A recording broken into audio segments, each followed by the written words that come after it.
So it was just a journey of just pressing in. 4 years after I'd gotten saved, a friend of mine took me to a little church in La Jolla, Coast Vineyard. And it was there that he thought I could get some healing for this insomnia. I was on antidepressants. And I said, hey, whatever you want. I just was resting in the Lord. I was just seeking him. I was falling madly in love with this Jesus, and go to this service, and just tons of people there. His name was Blaine Cook. He was from Anaheim Vineyard. And later find out he's the same guy that prayed for Randy Clark and all these guys that are moving and healing and so forth. But at the time, there was no grid for this 16 years ago. So I get prayed for by this guy, but they have to put me in a closet because the second service is starting. So when God wants to hook you up, it's your day. And I believe there's some people here today that you've been struggling for a very long time, and God's saying today's your day.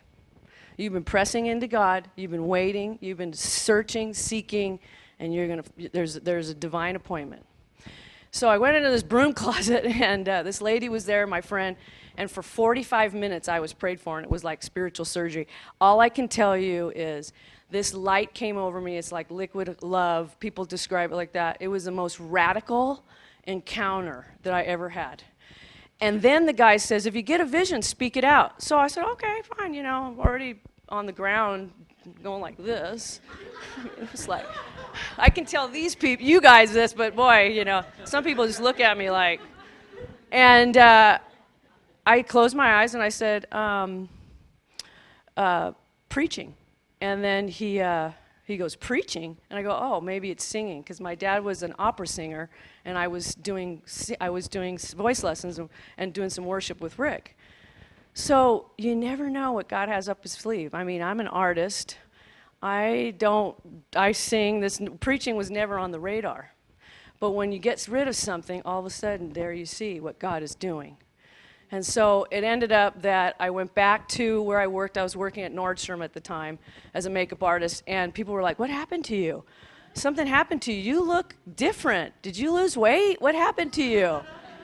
And then I ended up leading some girls to the Lord. I'd go lay hands on people at the Horizon where we were going to church at the time. They'd instantly get healed, and my hands would start shaking, and I'd sweat, and I'd run to my car.